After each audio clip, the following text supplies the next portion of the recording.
And remember, you're listening to nothing but the best.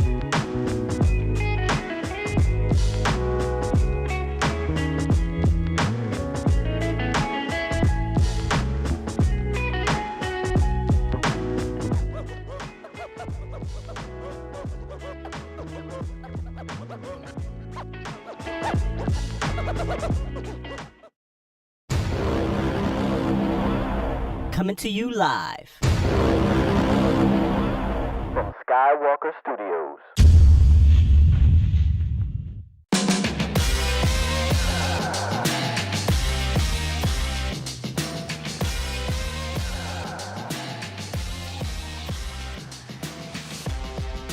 What's going on, Cowboys Nation? Welcome to another episode of the Late Night Hype. We got two special guests in the building today. Safety for the Cowboys, Luther Kirk, and later on in the show, 105 through the fans, RJ Choppy. But first, let's party. Let's go. Get drunk. Here we go. Oh yeah, we bringing it with energy, Luther. Bringing it with energy. Yeah. Yes, sir. What's up, everybody? What's up, everybody? What is up, everybody? Man, it's good to be here. Yes, sir. Yes, sir. How you doing, Law Nation? Man, I'm doing great, man. How you doing, Big Game James? You know how we do it with my homies. Let's do it. But where is our manners, man? How are you doing? Newly signed Cowboy safety rookie, Luther Kirk, man. What's going on, brother? What's going on, y'all, man? I'm doing great. Feeling great to be here. Indeed, man. We was chatting it up before the show, man. Some good laughs. Some good laughs, bro. You good people. Yeah, man. Remember he got the old soul. Old soul. Remember, he got the old soul. But when the name is Luther, his mama named him Luther. We gonna call him Luther. Luther. Oh, That's Mr. Vandross. Vandross. Oh Yeah. man, listen, Luther. First of all, man, thank you for joining us on the show. We're an upstart Cowboys show, and it's been rolling with some steam. And we wanted to get a rookie on here, and couldn't be more happy that it was you at a position. Now we just got done talking to a former All-Pro, Pro Bowl, Hall of Fame, Ring of Honor, Darren Woodson. We had him on the show last week. yeah, I didn't even know that. Yeah, and I know you grew up in Texas, right? Yep. You were a Cowboy fan. Do you know your history of Woody, or is that a little bit too? See, I will say, I ain't picked up on my history till around, I ain't really get into it till around like 2002, 2003. Okay. Oh, so that's Yeah. right at the end of Woody. So you Right. Roy Williams. Yeah. Oh, so you was in the dark ages with See, Dave Campbell. You was in the dark ages. You a true fan. Yeah. Woo! Hey, you never folded, right? You still represented. Okay. Not Just to gotta this make day, sure. Yeah. Hey, real quick before we get into all things here, shout out to all the the viewers in the chat here. We already a couple hundred deep in here live as we speak. And they saying flex, Luther flex. So they already. I'm telling you, we talked about Cowboys Nation, flex? man. They got flex for him? I mean, I get a little. There you go. There you go. There you go. I Yeah. can't tell my thing. Hey, he tall too. Hey, he fit the description, y'all. So he Yeah, already we already good because Al Harris and them, they said they like the tall corners. Tall. We do. So did you? Well, I know we kind of jumping right into it, but did you play a little corner? I know you're a safety, but did they have you kind of play some corner at Illinois State? Yeah, when I first came in, I was getting recruited there as a corner, and I played there my freshman year until they made that change my freshman year to safety. Okay, that makes sense. Because earlier I saw it was cornerback and then safety, so I'm like, well, should we address him at safety or corner? Yeah. But I do know that we didn't draft any safeties in the draft, and we only signed one safety in free agency, and that was you. My question to you is, did that mean something to you? Did you talk to George Edwards or Will McClay and ask, hey, I'm the only safety. It must mean something if I'm the only guy you brought in the whole entire rookie draft class. How did that feel when you got drafted or when you got signed by the Cowboys? Yeah, I mean, I got the chance to be in touch with Will McClay, and during that process, not a lot of people know, but during the end of the draft, you start getting calls for the free agency deal. So I'm getting to talk to a few teams, but I'm getting to really know how interested in me they are at the same time, just to hear just to go through that whole draft and hear their interest in me, see that they had respect for my game. And it's Cowboys, man. I just growing up in Texas, I know you was like, man, you was livid. Right? Hey, let me ask you this: can you play around the box, or are you more of a free? Where's your comfort spot? Yeah, man. I think I was doing it all. People really check out the film, from my past 2 years at Illinois State. I would say my junior year, I was really more free, but this past season I was really more in the box. So, it was never really anything for me just to go back and forth, man. I love it all regardless. And I got the blitz more this year too, so I was really down there. I like hearing that. So did you have like 3 sacks or so? How many sacks you had? You was on Yeah, it was 3. I think it was 3. about 3 of them, right? Yeah. And I saw you jump the route, man. How did that feel, man? On that pick, Man, them always know, feel great, dude. That's like perfect timing. That's like a sweet home run. that pick yeah. six to seal it. Explain to the nation, man. In high school, you played a little on the other side of the ball, you know. Mhm. And you was talking about before we went live, like 95, you was talking about that you love the ball in your hand. So talk to the people about that. Yeah, man. Just I was playing quarterback. I actually got moved to quarterback like my sophomore year, and I was trying to play defense still. Getting thrown back to quarterback. But yeah, it was, man, just to have that ball in my hand, be able to take control of the game. I couldn't really ask for more, and I had the talent to do it. It wasn't really overly much of a thrower, but my legs would never fail me. Well, we need that on Yeah. defense. Yeah. We desperately need you and all the safeties to get as many turnovers as possible. Yeah. Did you talk to George or Mike Nolan about where they want to see you play at, or just don't know yet because of the whole COVID thing? Yeah, man, it's been rough. When we doing film and stuff, you just got to soak up all the information, just as far as me doing both safeties and, even just hearing them talk about the nickel spot. I just suck up as much information as I can, through them film sets. Hey, okay, I got a quick question for you. Yes, sir. You were just talking about the virtual meetings. Now, a lot of the smaller schools they were frustrated because the COVID had came in and you didn't do a lot of the pre-draft and your individual kind of showings for your teams. Yeah. Do you think that really kind of hurt you as well, as far as maybe going undrafted? Because I was looking at some publications and some draft gyms, and they had you like a 4th and 5th round draft pick. So do you think that kind of hurt you as far as why you didn't get drafted, in your opinion? Man, I think so. Because I know I've always believed in my talent. My circle believed in my talent, and as you say, those news reports, I was being projected as a, high mid to late round draft pick. So I just think, it's unfortunate, and a lot of people didn't really get that chance to get seen. Not just me, but people still getting opportunities at the end of the day, and at the end of the day, that's really all I can ask for. But yeah, man, it's rough. We didn't get a lot of chances that a lot of people have gotten in the past.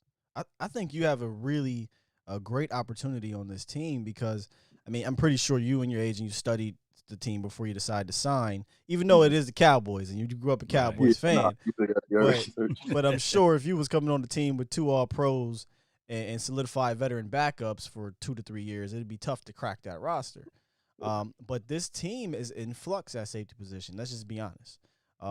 We like Xavier Woods here on the show. We like, Ha Clinton Dix, but the future is very, there's not much of a future for young players. And, is that something that maybe you guys looked at when deciding on your team and getting an opportunity, a real opportunity? Yeah. No, I mean, that's most definitely a big key. Seeing how many people they're bringing in, see, who's already there, just to see, where is my best opportunity to really make a team and really fit a roster. And, all the checks started lining up or being checked off there at the Cowboys, as far as how high my chances are. And, man, just that and the interest they had in me, them not taking a safety through the whole draft of this thing, the opportunity was most definitely there for it. Oh, for sure. Did you have something, Lo? I'm sorry.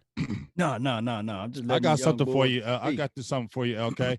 You was the MVP in that East-West. Was it the East-West Shrine game? You had an interception. You had 2 tackles. Tell me how that kind of felt. Coming in, maybe felt coming under the radar and then kind of showing out in that game. Tell me how that kind of felt, in that game and taking that award, and tell me what do you feel is your best thing that you can add to the Cowboys if McClay comes, not McClay, if Mike McCarthy says this is my guy I want, tell me why you are going to be an asset to the Dallas Cowboys. Yeah, man, I think it was huge, man. Because not a lot of people really know about too much of how the FCS, the type of ball that we playing. But man, it's good ball. It's talent, everywhere. Obviously, we've seen that with dudes from D2 and stuff getting drafted early. But man, it's talent at the FCS level, but not as much exposure, And just to go to that East-West Shrine game and be able to play, the top talent around the country and be able to showcase my skills in front of those coaches throughout the week, man. And to end up with the MVP too was just that had to be huge. Man. That had to be huge for your man. stock. I think right after that, I mean, just kind of the draft nicks, right? If you go looking in the mock drafts or what have you, after that game, I think you got your stock kind of rose a lot. And I think he had a teammate there as well, if I'm not mistaken. My boy James Robinson, he man, that you can claim him as the best running back in the FCS easily. Wow. And he still, he was somebody that didn't get drafted. And he was projected to be early rounds. He got the invite to the combine and everything. Did he go? I mean, I didn't pay attention. Did he go anywhere? I'm not sure. He got signed to the Jaguars. He got a chance. He might have a chance. He got a over there. Look, he got a chance. Hey, let me ask you this. What number you going to wear for the Dallas Cowboys, and who did you patent your game after, as relates to safety play now? Yeah, I'll be playing 35 right now. I'm hoping when I get, into everything, I'm going to try to change it to 42. Tyrann Mathieu. First number. 42? Yeah. But, man, who I named my game after, I say, I most definitely, the newer cast as far as for sure has been Tyrann Mathieu. Man, just the versatility that he has, and the places that you can stick him at and watch him produce is what I feel like that I can do. But I think they probably might be looking at me more, for the free area. And I've been playing baseball my whole life and everything, man. I do the center field thing, and I know I got good feet. So you got good range. That's what you're telling everybody. I got range. See, I got this theory about our safeties, because it seems to me they don't want a box safety, like a true box, Jamal Adams, dare I say, type of safety. Because I think they want cover guys back there because they're going to be a little bit more aggressive on the boundary with the corners. They're going to be a little bit more aggressive with the front seven. So they want guys that can make up for, all that space back there. And obviously you're one of them. Ha-Ha's a true free safety. Xavier's a true free safety. So when you're looking at the scheme and things like that, and you tell me, I think they want me to play more free, that just kind of makes me believe that's the case. They want a bunch of cover guys back there. I seen a little bit of you. I haven't seen all 22. I just seen some highlights and stuff. And it's so crazy you say that about baseball because I see it. How long did you play baseball before you transitioned, or did you just do both? No, that was my first love, man. Ken Griffin. Yeah, no, I was like that. That's where the money at. It was, man. A lot of people really still wonder, why I went the route that I went, but it's different, man, when you have a different love for the game. Yeah, absolutely. So baseball was the first love. All right, I loved it too back in the day. Who's your favorite player? Back in the day? Yeah, when you was a kid. Man, mine was Chipper Jones. I say I was really it's hard, because he was the dude, but Barry Bonds was really my favorite. Hey, I stopped doing if he came on the TV, I stopped doing what I was doing to watch. Hey, he dropped everything, man. I was locked in, bro. Them home runs was coming. I would have got the earring and everything. The earring. Yeah, I was like 25 and everything, man. You serious? You got the earring. Man, I thought y'all were gonna say Griffin though. Ken. I'm saying Ken was one of my favorite for sure. But Barry, man, it's just something to get up there with that swing, right? That boy is sweet. That's sweet. Man. Hey, Law, you think you slick though? You know what I'm saying? Because I was about to ask him about who he patterned his game after. Because I was reading about how he's talking about he patterned his game after Tyrann. I'm gonna get you next time on that one, Law. You hear me? Then you gonna have some backstage talk. It's like, nah. I find it interesting. Yes, indeed. LK. See, your mama named you Luther, so I might just call you Luther. No, they call me LK though. They call him LK. Oh, they call you LK? Yeah. All right, yeah, okay. Let's stick to LK. Yeah. I find it interesting. The Honey Badger is the guy you model your game after because your size is way different. Right. You got about a good 4 inches on him, it seems. Right. But you said it's more so because of the versatility. So you can obviously do some box stuff if they want you to do some box stuff. Yeah, man. I didn't stick me, man. I ain't never been shied away from being down there. It's a different world, though, absolutely. But ain't never been shied away from, right, from that type of physicality. It's definitely a different world. We know it much here in Dallas. And you said you grew up right around the Roy Williams era, so you yeah. So we're gonna ask you who you want to hit in this NFL. Got to be somebody on. You got to be somebody now. Man, Honestly, yeah, probably the hardest dude to tackle right now in the league, Saquon, man. We're gonna see him. You don't think Baltimore quarterback Lamar Jackson? Because Luther, he said, "Hold up." He said, "Rewind." He said, "You might be meeting him." Rewind. Yeah. Both the boys sweet in their own way, man. That's boy. Those top talents in the NFL, man. Yeah, I'm derailing this a little bit, but there was a meme that came out during the playoffs. Right. Would you rather try to tackle Lamar Jackson in open field or Derrick Henry in the open field? Oh my goodness! In the open field? In the open field. Yeah, you had to pick your choice. Pick a choice. Pick your poison. All I can think about is that still form that old boy Earl Thomas is breaking up a little bit. Go ahead, Luther. Yes. I mean, yeah, man. Look, that's two top talents again, but that's a different getting broke off. Getting your ankles broke off ain't, that hurt a little bit more. That hurt the pride a little more than you can say you went in there and you ain't win the battle against you wound back and forth, So you broke up just a little bit every other day. So you broke up just a little bit. It's different. So you're saying that's cool. That's cool. So you're saying you would rather tackle Henry? Yeah. Okay. Most definitely. Mm-hmm. Okay, he like physicality. Good. Are you so you ready to take the big boy down? See, that's what I like. I like that mentality, man. Ain't shy away from that contact. We don't like them guys that take bad angles and shy away from contact. I don't know, but let me ask you this, dog. They asked you about who would you like to play in NFL. I'm asking you who you like to go against since you playing the safety. Let's say if they throw you in the slot, who are you going to get excited to go against? Amari Cooper, Michael Gallup, CD Lamb? Who's somebody that you ready to put your hands on and say, I'm ready to get this work with this dude right here. I'm ready to get this work with this man right here. Who is it? I'm talking about against Amari, man. I knew it. What that Amari work? Bro, that's just to see that man, to see that man run his routes. The size that he got, man, that's a beast, bro. And just to be able to see, what he really does in person, man, and through iron sharpen iron at the end of the day. Yes. So there we go. Go out there and get that work, man. I just can't wait to be able to go out there and work with them boys, man. The whole lineup, man. Let me ask you this: you gonna play on the line or you gonna play 5 yards off? What you gonna do? Man, I ain't really even thought too much. That's kind of in the game plan, but whatever they let us end up doing, I like to be pressed up. Oh.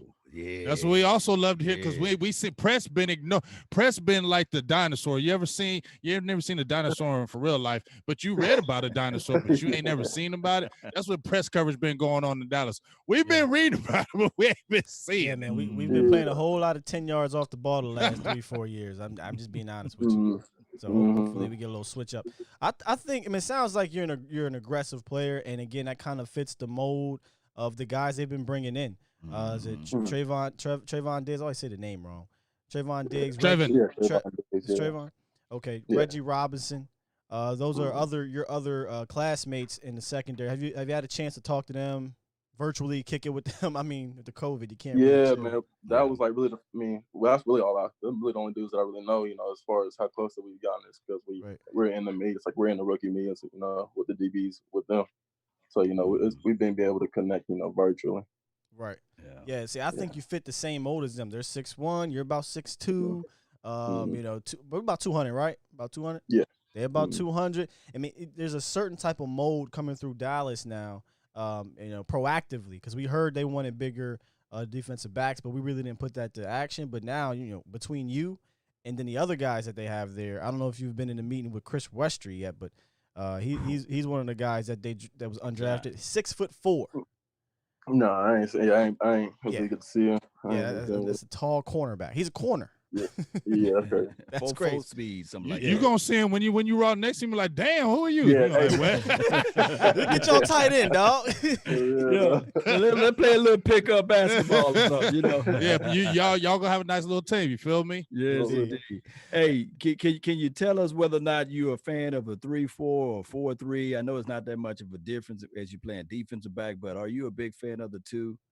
Man, yeah, I can't really even comment just because I played on both. Like we switched defensive coordinators when I was at college, so I actually got to play with both, and it ain't really do too much for me. I would say. Does it really have an effect on the DBs? It feels like it's more of a front seven. It differs the gaps, with the front seven, but you still got to figure gaps here, and you got to correct people when you're at the safety spot sometimes, just because that's how it's played sometimes. But it ain't really, you're kind of just a cleanup man when it comes to that sometimes. Were you a captain at Illinois State? I thought I was. Okay. Yeah, my last saw year. that. How was that? Because going from being, I don't want to say the big man on campus, but being the captain, right, of your squad, and then coming down to the low of the totem pole right away, like kind of get humbled a little bit. But what was it like being a captain though for your squad the last 2 years at Illinois State? Man, it was great, man. Got to be able to really, take control, of the culture, that's being built through there. You really have a say, you really have a hand, and I feel like I was the type to lead by example more than, try to get on everybody's tail, every other day, man. But, I do that too. But man, it was just great, just to be able to have them boys really, see you as a captain. I think that's one of the biggest honors you can really have. Oh, it's a big one here in Dallas. That's why I wanted to bring it up. They make announcements when you're the captain here. So you get that seed, buddy. Yeah, and a good element here is for you to do is special team. Can you play any special teams? Because that's what they're going to be looking at. Bone muscle. Man, that's what I was supposed to be before I ended up. My sophomore year I was supposed to be a special teams captain that following year. Because I was doing everything. I was doing all 4 special teams. Well, I was supposed to do. I was the field goal holder too, but Oh wow, nice. That's it. See, super versatile. Hey, and why you're the field goal holder? Even this is valuable because you got some high school experience in passing the ball. You can probably still pass it in certain situations. That's what they got me, or something like that. We was going out to practice one day, and it was like, we're gonna have you hold. I was like, but we don't even. They wouldn't have dug that up from way back. Like I ain't been older since like so. I was like, man, sure, I got you. What did they ever use you on a fake? Nah, man, I ain't never really get used. They had another. It was actually our receiver, but they ain't never really doing fakes with us. Well, listen, man. We I don't think we want you holding on up at the Cowboys because we need you.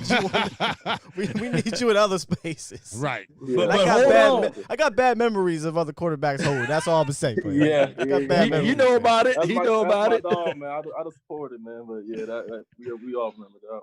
No, I'm not gonna lie to you. I was just about in tears that night. I'm not gonna lie. Yeah. I'm not gonna lie. Yeah, I thought we had it.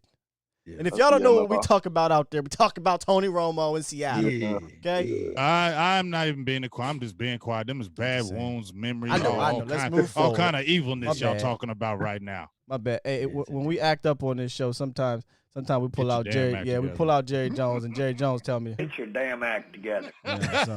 Lock up. My bad. Yeah, All right, man. Before we get you out of here, Luther, because I don't want to keep it too long, man. I got a couple quick fun questions, man. First, run them off. Just gonna be real quick. And if y'all got some last minute questions, Law and James, let me know. Well, I know he can hold pretty good because he's holding that phone. So we go ahead. Yeah. At the 5 interceptions that 1 year, man. Good. Yeah. So go ahead, my bad, Sky. Go ahead. You're good. Hey, favorite Cowboy player of all time. Now realize, guys, he's a rookie, so he's young. So if he don't say one of your 1970s favorite players, don't get mad at him. Come on, Hollywood. Hollywood Henderson. Marion Barber. That is different. Okay. That's a great one. But I like it. The Barbarian. The first beast mode. The first beast mode. Can you agree? The first beast mode. Yeah. For real, though. Most definitely. So do you remember the most infamous 2-yard gain in the history of football? Yeah, man. When Romo was back there mad at him for a little second. That was crazy. So Marion Barber is your favorite player of all time. All right. What is your favorite Cowboys jersey of all time? Now, we might be testing you a little bit because we got those 94s. We got those color rushes. I can't give you the name. But it's the white one with the blue shoulder and that big star on the side.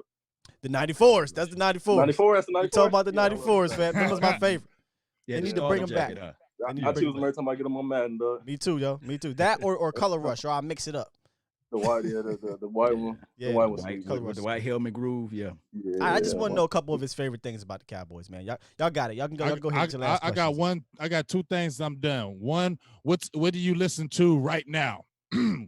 Right now? What's in that music right now? You know he young. You know he gonna say something. I know I'm old. I thought he said he's old. No, he said he's old soul, so he might throw some Dre on me. I don't know. I listen to a lot of old school. I listen to a lot of Okay. Honestly. I like that. I like that. Ironically, I ain't trying to be, just RJ because my name Luther, but we had a little Luther going on yesterday. Hey, and just one last thing, big dog. All I can say is just from listening to you and talking to you, I can tell why you were a captain. I can tell that you are also, and I get excited to see what you're going to bring to the table because you seem very smart. You seem a guy that can really adapt to learn a lot of things on the fly and quickly, and you can looks like you can process information quickly. So I'm really excited to see what you can bring to the table with the Cowboys, man. And good luck this season. And I hope we can see you this season on the squad. Yes, sir, man. Appreciate y'all, man. Appreciate y'all for having me. Appreciate you for coming in, brother. Real rap. And hopefully we get a chance to rap to you again sometime during the season. Yeah. Because I really believe there's going to be one. It seems like so. And best of luck to you. I really hope you're on this team and you become a big part of the success that I think we're going to have this year, man.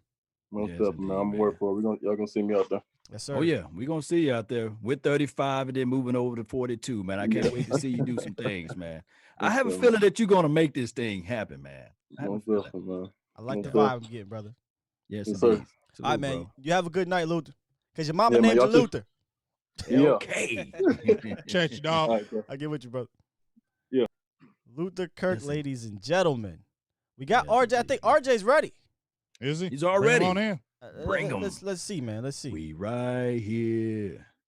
And we ain't going anywhere. RJ, you in there? Even came with the video. We thought he was coming. What up, y'all? I ain't gonna hold you. I thought RJ was coming with the audio. What's up, RJ? Beer game. What are we doing? No, man, we thought you was coming with the audio. You coming with the beer game. Okay. Yeah. I got a link, so I just clicked it and came in. Nice, well, okay, we love it, man. Hey, man, Walt Chisholm, man, told me we made a big mistake by bringing you on here. Yeah, Walt like that. I know Walt was big time. Hey, man, but we really appreciate you coming on here right quick, blessing us with your time. Thank you very much. We're just gonna jump right into you, big dog. We hear on 105, we hear all this Dak talk, Dak this and that. I mean, we hear your feelings, but what's your ultimate thoughts about this thing that's going to happen with this contract? I mean, it's getting closer and closer. A lot of people say it's going to get done. Do you think it's going to get done? Do you think that franchise tag will happen? What's up? I think he's going to play on the tag this year. Ooh. Yeah. Which probably means he's going to play on the tag next year too, right? Like if he's going to tag it this year, he'll get the 38 million the following year on the tag, and then he knows that they can't tag him a third time. It'd be like 54 million.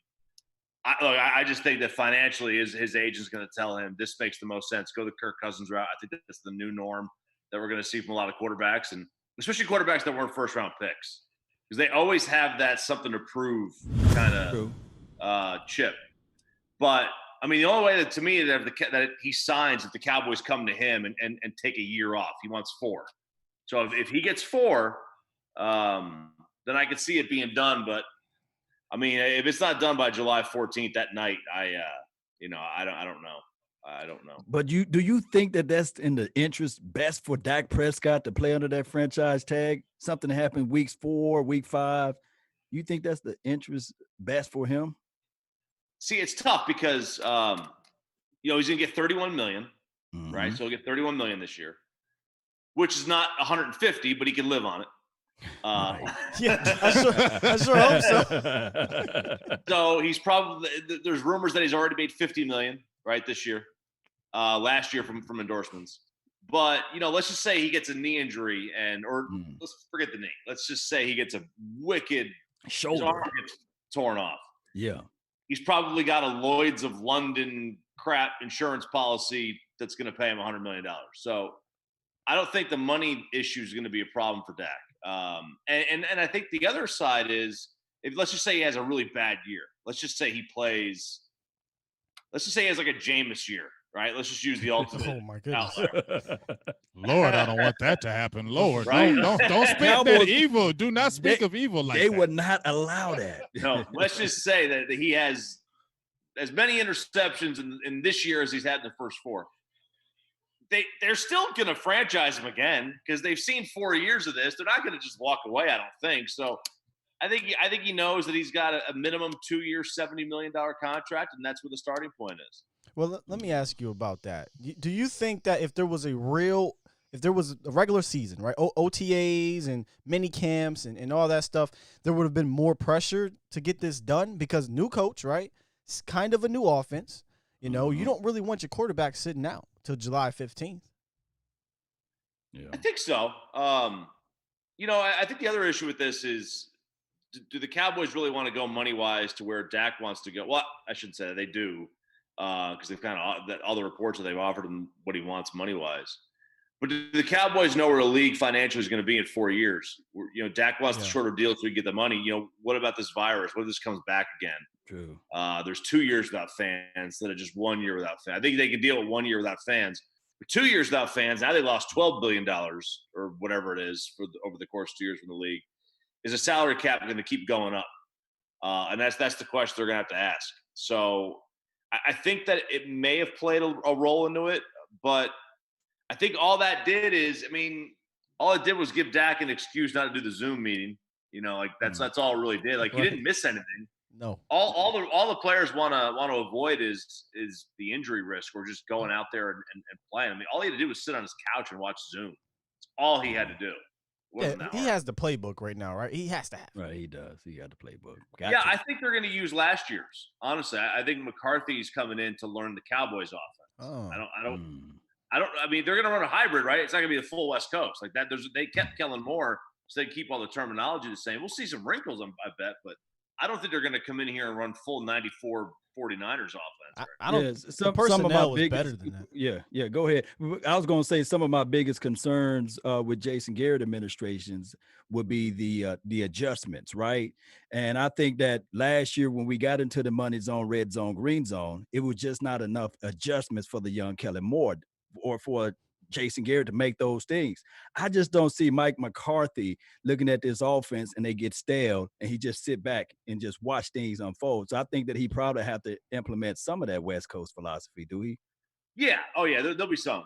There's going to be formation differences that are in there. There's going to be. I'm sure there's going to be some different route combinations. I mean, you know, the thing is you know, McCarthy likes to throw the ball. He's not a running guy. And which is. The Cowboys ran. I mean, the Cowboys threw enough last year. I think we all know that. I mean, shoot, the quarterback threw for almost 5,000 yards. I had to throw it somewhere. There'll be some changes, but I think for the most part, you're going to see just wrinkles added to what was here last year. Interesting. Well, here's my thing though, RJ. You're saying that you don't think Dak is he's going to get franchised a couple years. Then, in my opinion, if he getting franchised 2 years, then I don't see Dak Prescott being with the Cowboys because I don't see a scenario where if you're going to pay the quarterback 2 years in a row, now I'm going to sign you to a long-term deal. That just don't make no sense to me. That would say he is going to go the Kirk Cousins route, play 2 years, and then that's the last you're going to see of Dak Prescott. To me, that wouldn't make sense because you just got Mike McCarthy. You got 4 years of this guy. We all seen what he can do under Jason Garrett. I've been trying to tell people, if he did this under Garrett, why can't we get excited and get him in long-term under McCarthy? Can you feel me on that? I hear what you're saying. I do. I'm just looking at it from like, you know, and I think Dak, if the Cowboys came to 4 years, he would do it. That's all he wants. He wants to be. Ain't they coming to 4 years? Let's go. Yeah, because the Cowboys. If you go look at the Cowboys, they are one of. We did this a couple weeks ago. And I'm trying to think off the top of my head. There were like 7 5-year contracts given out in the NFL this offseason, right? Mm-hmm. Yeah. The Cowboys tried to give 2 of them away. All right, they already gave. They gave a 5-year deal away. They gave Zeke a 5. They gave Tank a 5. They gave Amari a 5. They tried to give Dak a 5. The league's going away from 5-year deals. They're going to 4. The Cowboys are still on 5. Go look at Over the Cap or Spotrac or whatever. The Cowboys got like 6 or 7 guys on 5-year deals or more. Nobody else comes close to that. They are a 5-year deal team. And Dak and other quarterbacks, because if you look at all the other quarterbacks out there, Wentz, Goff, they all signed 4-year deals. You know, I think Matt Ryan signed a 6. Romo signed 6 years. Romo signed 6. Right? So the Cowboys are a 5+ year deal team, and Dak wants 4. He wants 4, so when the new TV deal is up, he's up that year too. So he can get they're projecting like a $30 or $40 million boost in the salary cap. So for quarterbacks, that means what? $10-15 million right there, easily. Yeah. I think that we're seeing the workings of Stephen Jones when it comes to that, because we know he's a penny pincher. We know that. He's admittedly come out and said, I don't want to pay other people. I want to pay our own guys. But then he says that on one hand. On the other hand, he drags it out. But here's the thing. I find interesting when you say you don't believe it's going to get done. That would be going against his history. I mean, he normally does get it done. You know, Dak, Zeke. I'm sorry, not Dak. Zeke, D-Law, Dez, Amari, right? These guys, you know, Zach Martin, these guys, eventually they got it done. And there's no way that they saw Ezekiel Elliott coming the way he did last year, though. Right. That probably was the monkey wrench. It probably was. And I think it would be done if Dak just took the 5. Like if Dak wanted the 5, I think it would be done. Mm-hmm. That's the big thing. You've got to be able to convince the Cowboys, and they might do it. You know, he might get signed. I'm just, your opinion. You know, yeah. I'm just feeling that. You know, selfishly, I want the storyline for 2 more years on the radio. I just feel that he's probably Dak Prescott might go ahead and sign that 5-year deal situation. He might, because if you think about it, the $35 million is on the table, opposed to the franchise tag will be $31. So that's $4 more million that he can have in his pocket. I just wish if it was the old CBA, whereas he can play these 3 years, and then he can say, well, you know what, 2 tiers in the bucket. I'm not going to get out there and play. I'm just going to hold out for my last few years to get this next to extend me from there. That would be the logic way. And when there's no holdout, like you said, like you can't hold out anymore. Right. So from a quarterback or any player, you don't want to be out there a long time. You don't want to have that 5-year deal. Like the last thing you want is a quarterback who's upset with their money. All right, that's not going to be. You don't want any player upset with their money, but especially the quarterback. So if he gets the 5 years, and we saw that report a week ago from Chris Sims that he would want $45 million for the 5th year. You know, you got to make sure that 5th year is like. And I've never done this. I've seen people do like balloon payments in their car, like they'll pay the car off like 4 years, and then all of a sudden at the end they've got this lump sum they got to pay, or they just hand it in and walk away. Yeah. Right. It's like you know, what do you want? So it's like with Dak, it'd probably be a team option. Probably some kind of option, but at the end of that, after that 4 years, it's a $45 or $50 million deal. I could see him signing something like that. Yeah. Oh, I mean, if you're getting paid, but here's the thing: that everybody's going nuts. So about the 5th year being at 45, 5 years at 45, it's going to be okay by then because that's going to be skyrocketing. So why would you be tripping off on that? I think it's silly. Well, from the team perspective or Dak? No, I'm just saying from anybody's perspective, people who are the fans who are jumping out there and like, what, 45 million for the 5th? Yeah, by that time, that's going to be chump change by the quarterback realm. Right, and I think what people I think people mistook that. They saw 45. And they jump right on. Oh, they saw like 45. Oh, hell no. 45. Yeah. You've got to read the fine print. And even at 35 a year, right? Let's just say 35 a year. Mm-hmm. If Dak gets $35 million a year, he's the highest paid, or he's even a top 3 quarterback in the NFL for what? 12 more months? Maybe. Yeah, because they're talking about Watson right now, RJ. They're talking about Watson right now and in the Mahomes. mix that and here's what RJ I seen on PFF. They had a little podcast where they were saying that they're doing in the works with Watson right now, and that's why they're like, Dak, hurry up and sign, because if Watson gets a deal before Dak, oh man, it might be all bets off for him. Right, because Bill O'Brien, he's crazy. Okay, you don't know what the hell he's going to do. He can go out there and give him $70 million. We don't know. Right. But you know, but you're going to have Watson, you're going to have Mahomes, and then you got the 2017 kids. You got Josh Allen and Baker, Sam Darnold. Darnold. Not as good as Dak and Lamar. You got Lamar. Right? Lamar's going to go up, and you know, for the most part, those guys aren't as good as Dak. But we've all seen it. Dak's not better than Russell Wilson, but he's going to get more money. It's always next man up. Yeah. So Dak's going to be a top 3 or 5 paid quarterback for all of about a year and a half. Right. And then it's going to be a manageable deal. Yeah, that's why I don't understand why people are tripping. Hey, just switching gears right quick. Hey, we've been talking about the Jamal Adams thing. Everybody been talking about Jamal Adams. I mean, we all been talking about. We want him. I want to get your thoughts about it. You know, I think you messed the deal all up when you said Michael Irvin sent you the text. I think you messed the deal up with the Jets. They seen you say that on Twitter, and then they said, "Oh, it's off." So we blaming you now. You blaming him? We blaming you, RJ, because Mike tweeted you that. So no. How do you feel about this Jets thing? Is it dead? Because there's everybody saying, "Oh, that's dead." Dallas ain't even thinking about it. What's your kind of thoughts with it? Would you do a first and a third with it? Get him. Probably not. I probably wouldn't do a first and a third. I don't want to give a first and then pay the guy. Like we just did with Amari. You know, Amari screwed up our cap. I mean, he really did, because they gave up first, which should be, the Cowboys should have 4 more years. 3 more years now it'd be 4 more. 4 more, yeah. Right. So they should have 4 more years of extra $15 million on their salary cap. But they did. Now, they don't have a player as good as Amari, right? So they wouldn't have had him, and they probably wouldn't have made the playoffs last year in 2018 without him. But we know they wouldn't.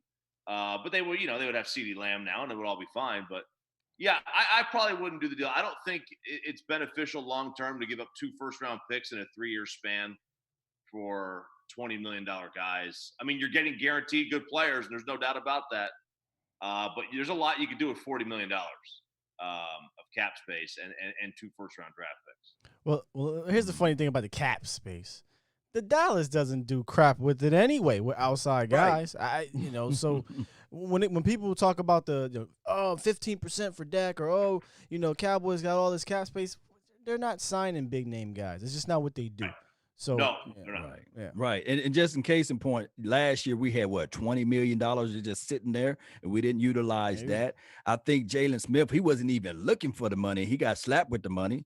And La'el Collins, I don't think that he was sitting there saying, "Hey, pay me, pay me."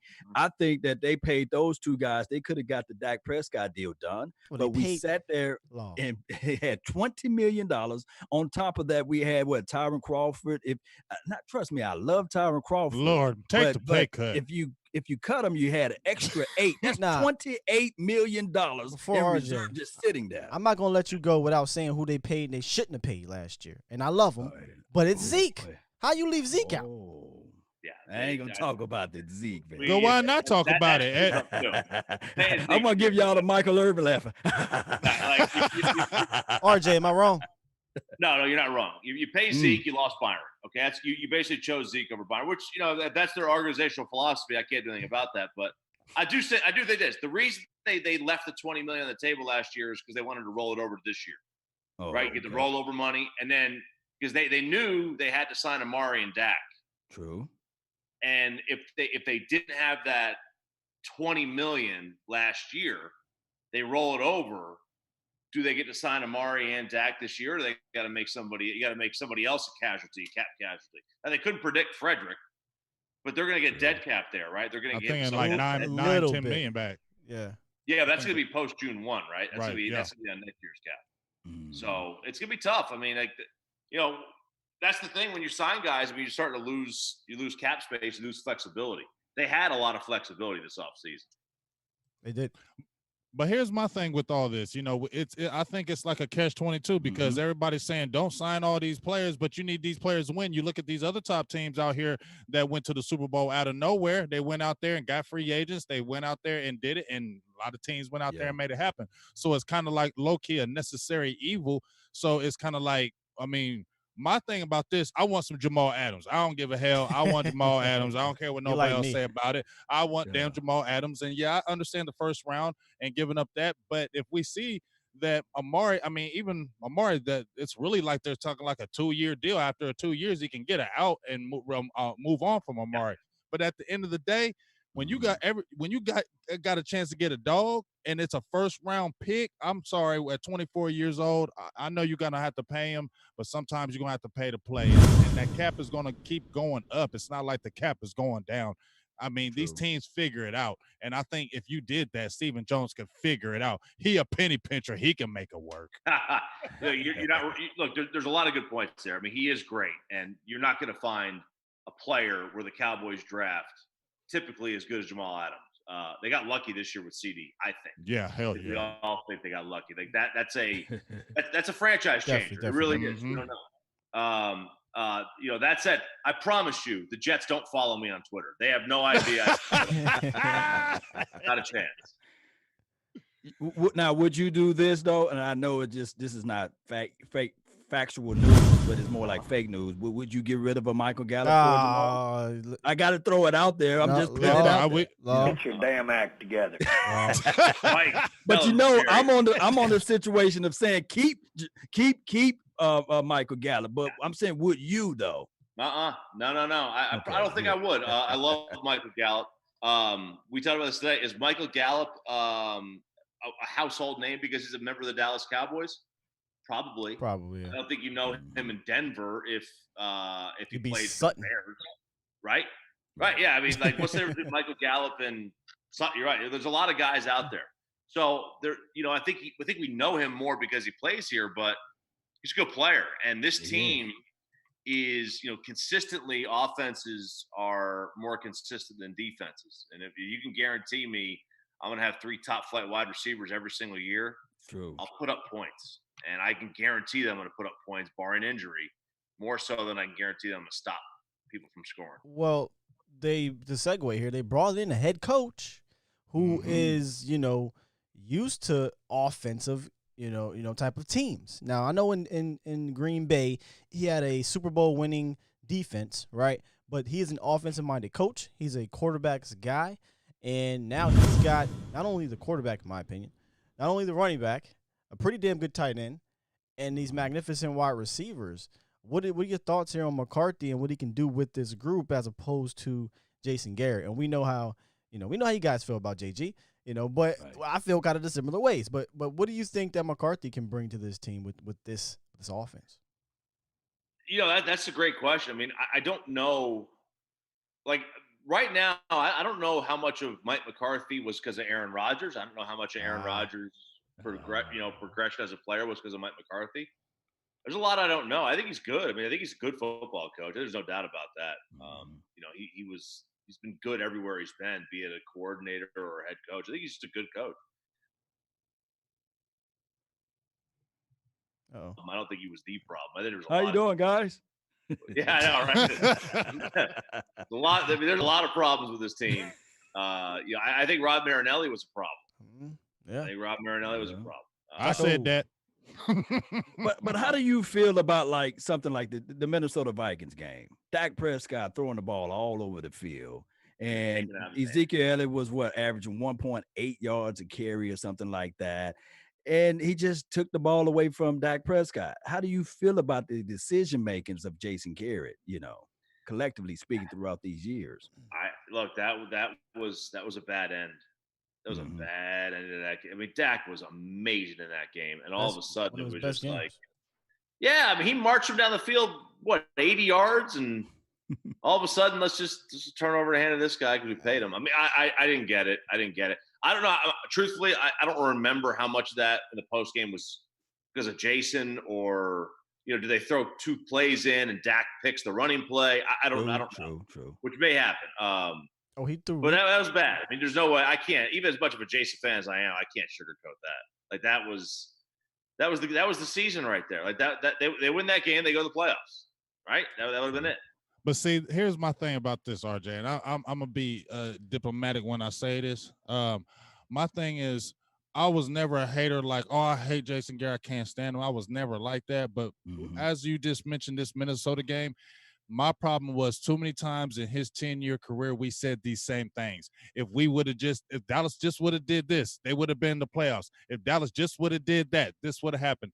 Too many times under his tenure, I heard that, and I feel like that was the shortcoming. And also, I feel like when you have a coach, and I feel like it happened with McCarthy, after you've been with the organization 10 plus years or not, and you're not getting like Super Bowl championships or getting there consistently, that words you start saying in the locker room, even though I like you, starts to fall on the deaf ears, and the little tiny things that were being done before start to fall off. And I think that's where it just snowballs. And that's kind of where I saw, in my opinion. I think that last part's 1,000% true. I think there is a time that everybody has where it's just like, guys, let's just pack it in and try something different. The same thing. Right. And even if it is, and I think the Cowboys, I think most people would say, if you were to look back and you would like, all right, I would sign up for 40 wins over 4 years. True. Right? I'd sign up for that today. And if you go back to 2014, you know, the only year this team didn't have a winning record or was above 500 was the year when Romo got hurt, when they had Whedon and Moore and Castle, right? So they were just so like when he had a quarterback in the last 5 seasons, he had a quarterback, he won 52 games. I'm signing up for that every single time, and they just didn't get it done. And you're probably right. It was probably time to go. It's probably time to just try something different. And he'll go to the Giants, and they'll be fine. I mean, his offense will be good. If Daniel Jones is good, his offense will be good. If Daniel Jones stinks, then he'll be working next to me. but I did see the trends.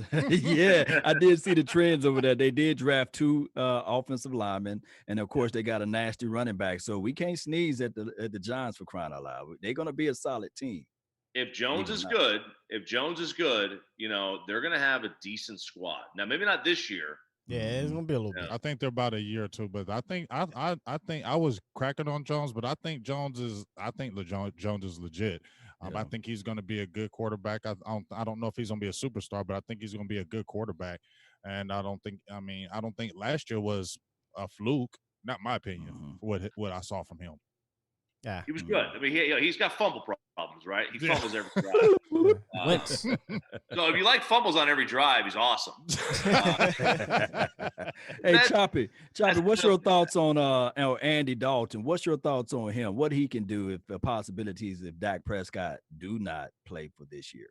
I struggle with this because, you know, when he had a decent team around him, he won 10 games every year. And then he stopped winning 10 games every year, like clockwork. It's like he signed his deal and he stopped winning 10 games. And, you know, that's questionable what happened. Like, we don't know how. And Marvin Lewis, man, Marvin, he's the only shining light that organization's had since Paul Brown. Like, they've done nothing, right? They've done since nothing. Boomer. Forrest Gregg was kind of good. Yeah, there you go. So Sam White or whatever it was. Right. So outside of like Boomer Esiason, it was Marvin's tenure. They just couldn't get over the hump. But they were salty. That team was decent at times. Thank you. People have been trying to tell me that Andy Dalton didn't have a team. I said, what are you watching? Just go look it up. He had top defenses. He had weapons around him his entire first 4 or 5 years in the league, and he had playoff teams. Here's my issue with Andy Dalton in playoffs. He was bad in the playoffs. Trash. You know, 1 touchdown, 6 picks. Yeah, he was. I mean, and he ran into, you know what they play? They played Houston. Indy or something, or Houston, and Houston a couple times. Obviously Pittsburgh. So they played good defenses, but he struggled. He was bad. But so as a backup, though, I think it's a great signing. It's perfect. It's exactly what you want out of a backup. He's capable and he's non-threatening. It's exactly who you want your girl's coworker to be. Facts. You don't want no work husband. Andy Dalton's not a work husband. Don't he in the friend zone. So he's like the Kyle Orton's 2.0, John Kitna 2.0, those type of guys, right? Yeah. Kitna was a good backup here. Oh my gosh! Right? I don't think Orton was a bad backup for real. No, he was fine. They put him in that playoff, right? It was a playoff game, right? It basically was. It was the last Philly game of the year to get into the playoffs. He didn't play. I mean, you know. But I actually would rather a veteran behind my young buck than what they were doing with Cooper Rush. Think about it. Dak only had 1 year. This is the thing that people never talk about with Dak. And I know you're pro JG. Right. But he first of all, he had Jason Garrett for 4 years, and we know the offenses are vanilla. We know they're not going to do anything different. They're going to go out there and do what they do. But not only did he have Jason Garrett, he had Cooper Rush as his backup for 2 years. So he didn't go to the sidelines with a veteran like Mark Sanchez and Tony Romo to say, hey, when you see this, they're doing this, so change it up. He had a guy that didn't throw a single pass in the NFL. Trying to tell him what to do when he got on the field. So now he has Andy Dalton, whether you think he's good or not, right, on the sideline, who has almost 250 touchdown passes and been to the playoffs 5 times. at least he can tell you what's going on out there. I agree. The only thing Cooper Rush had going for him was upside, and that was only because we never saw him do a thing. That's it. That's all he had. All he had was, you know what? He gets in there. He might turn into Tom Brady. He might not. That's it. We've never seen him before. Yeah. We have no idea. So all he had was hope. He might have hope. That's it. He might be okay. Well, also he was a redhead too, so Jason Garrett likes those redheads. Gonna have that. Right. Jason Garrett's like the. As soon as we get cut, did it surprise you? We all just knew that the Giants were going to go sign Cooper Rush. Yeah. I mean, well, I'll tell you this. I was smart from this because we don't know what the camps are going to be like, right? Right. Someone's got to know Jason's system. That might not be a bad idea. Like I was surprised that there wasn't, and maybe there wasn't somebody that was available that and if McCarthy was going to change things up, they would go get somebody who. Brett Hundley's available.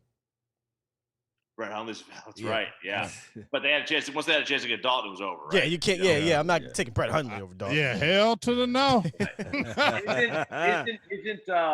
Isn't McCarthy a West Coast guy, and Dalton was with Jay Gruden in Cincy, who is obviously a Gruden dude who was a McCarthy guy at one point with Bill. Who knows? I mean, I don't know. It's possible that this connects somewhere. And even think about this: when you watched Andy Dalton, even when he came out of TCU, his claim to fame was not the deep ball, the quick passing. That's what the West Coast system is, quick passing. And that's even when Jesse Holly came on the show, he was talking about how Mike McCarthy is going to have Dak thinking even quicker. Everything's going to be quick. And I think that's what a lot of people want to continue to see out of Dak is, being assertive where he knows where he's going with boom, boom, out. And I think that's what a lot of people want to continue to see. And I think Mike McCarthy is going to bring that out of Dak Prescott as well. Yeah, you got to see this. There's one article I read the other day. Maybe it was yesterday. I can't believe I'm gonna give credit to a Philly guy, but it was from that. I know you talk about. Bleeding green Wentz versus Dak thing, and one thing it said was Dak hates throwing those inside routes before the guy's open, and in the West Coast, you're gonna have to do that. Mm-hmm. It's anticipation throws. Yep, throwing to the spot on the field. Gonna be there. We talked about a few weeks ago trying to find some things he needs to improve on, and it's obviously the anticipation on mostly those drags. He's not been consistent with the drag routes. It gets behind the receiver a lot. He's actually good on slant, believe it or not. I mean, some people believe, he throws a slant good because I think he's throwing to a spot. Right. But like you said, this if it's going to be more West Coast, it's going to have to come out a little bit more. But I just believe that that's something that he will progress and do because he's gotten better at something in his repertoire every year since he's been in the league. Right. And I don't think he's a finished product. Stepping up through his throws and things like that. I was saying that I want him to improve on the back shoulder fade when he get to the money zone. That back shoulder fade pass, I think that Dak Prescott need to have that in his weaponry. Yeah. He did that his first year. He stopped doing that. I don't know if that's a because he had Dez Bryant. That Dez Bryant. I mean, he was killing that back shoulder. And it was like, damn, what happened there in 2016? You was eating on that. Now it was just like it just looked like it was a fast, quick throw. Well, let's just think about it for a second, right? So 2017, it was just a nutty year, right? Can we agree with that? With the Zeke, and Dez had probably taken a step back at that. He may have gotten a little old. Well, he was hurt. He was banged up a lot, and he didn't have Zeke or whatever. It was just a mess. Then 2018, they rolled out what's the Harlem Globetrotter team they played? The Washington Generals at wide receiver. No offense to those guys, I shouldn't say that. But still, Deontay Thompson, Tavon Austin, Terrence Williams, and Allen Hurns as his receivers. Who you throwing back shoulder fades to? Right? And Cole Beasley was out there. Yeah. Well, no offense to Cole, but he's not catching back shoulder fades. Right. So it wasn't really until 2019 where he had a pretty solid Gallup, Cooper, that he can maybe try to make those throws to, but Cobb. That's not our offense. Yeah, we forget Cobb. That's 800-something yards. Well, are you forgetting Lamb? No, but I mean, would you take the over/under 800 yards from a rookie third option? I would take the under, but he's a big player. I think for sure he's gonna be a star. But we've seen receivers come in the league and not take some time. Not everyone's Anquan Bolden getting 2-something in their first game. He's gonna have a game out there where he goes for 12 yards. He's gonna have a disappearing act. Normally takes 2 to 3 years for them to get that stride going. 2 to 3 years. What AJ Brown did last year, man. I'm telling you, man, Lamb. I know, but you think he's gonna do what AJ Brown did in DK Metcalf? Well, those were about 1A type guys, 1B. I'm sorry, type guys, right? I don't know if he's going to get 1,100 yards. DK was like a workout warrior, right? He was the kid from Ole Miss. Yeah. He came on the end of the year. You got to that playoff time, and he made some big catches. Yeah. And let's not forget, like, I did a thing on Blake Jarwin. Everybody, and Skywalker, you did as well on Blake Jarwin. And when you look at Mike McCarthy, how he's done with tight ends, I in particular was looking at Jermichael Finley when he had him. Jermichael Finley was eating at that tight end position over there. He was getting like 92, 87, 72 targets in his young years. So I think that Blake Jarwin is really going to see that ball as well. So it's going to be spread around. So it's going to be interesting to see. So maybe you don't have to have that pressure on CeeDee Lamb, even though we know he's going to be good, because you got these other guys that are going to eat as well. True. Yeah, and it depends on where they set him up. Do they line him in the slot? Are they going to? He can play everywhere, right? Isn't that what the whole thing about him? He can play just about every spot that they're going to put. Play action, fake, deep. Yeah, I'd love to see what they can do with him. And if Jarwin has a good year, then great. They haven't had a tight end that could stretch the field in a while. Mm-hmm. Yeah, because the good old boy Jason Witten they wanted to bring back. Reliable, right? Don't got fire. Everything you need to know about Jarwin was that Saints game. He vertically took the ball up the field, and I said, man, that works because they rolling coverage over to Amari Cooper's side. Let's just continue to feed Jarwin. That makes too much sense. And they put on reliable. That made too much sense to do that. That made way too much sense to do that. Yeah. So let's go. Let's not do that no more. We're killing them right now. Let's go away from that. Let's go back to just hand the ball to the middle. I'm sorry. I just had to get it out. Sorry, RJ. Had to get it out. Hey man, but we ain't gonna hold you up for. We definitely do appreciate you guys. Got any other questions, Sky or Law? What you predict for the season, man? How you feeling? Yeah, I know it's early, but it's just crazy. I think 10-6. I think that's a good number. Okay. They were probably a 10-win team last year. Maybe 11. They just had bad. I mean, you put it right on the money. That Saints game, that was a 10-12 game, and then that Patriots game. I mean, 2 tripping calls, phantom calls. We win that game. And then Minnesota. So there's 3 wins. I mean, there's 3 games. So I mean. And we have New Orleans for an extension. Yeah, and so I think you're about. I think 10 wins is fair. I think that's 10 wins. Yeah, okay, that's good. Man, we finna go 12-4 and crush it. We finna crush them, RJ. Nah, let me stop being my guy. Vach Lombardi, he was in the chat, man, and he was saying we're going to go 16-0. We're going 19-0. Don't do that to Vach. He believes it, man. We can go. He likes overachievers. Just go 15-1. 15-1. Hey, McCarthy did it before. Just saying. He did it. And don't bring up that 15-1 because they ain't do nothing. They lost the first round that year, weren't they? I think they lost. Who did they lose? Giants. No way, for real. Yes, the Giants came in and buzzed. Won the Super Bowl that year. Won the Super Bowl. Yep. Them Giants. But hey, man, we definitely appreciate you, dog, coming through. And I want to give a shout out to my guy Ryan Humford. He, was talking to you back and forth. So shout out to my guy Ryan for setting this up and you coming out here, man. It was really awesome. Thank you for giving out your time, man. We definitely, hopefully, you'd like to come back if you want to do that. But we definitely appreciate you from the late night hype team. Thank you very much, big dog. No problem. Anytime you guys want me, just hit me up. You know how to get in touch. Yes, sir. We're gonna hold you to that now. Come on. Don't say that. We hit each other like, I'm here. Like, he's gonna do something tomorrow. Hey, soon as y'all say some wow, right? Hit up RJ. We gotta get him on the show. RJ, you said you gonna come, man. We said he was gonna come. Thank you, brother. I appreciate you, man. Appreciate you, man. Have a good night. All right, you too. Thank you. Yep. Hey guys, we will be right back to basically get in the comments. All right, so give us about what y'all thinking here, about 3-4 minutes. Yeah, about 3 minutes. All right, man. Give about 3 minutes. We'll get a little countdown. We'll be right back.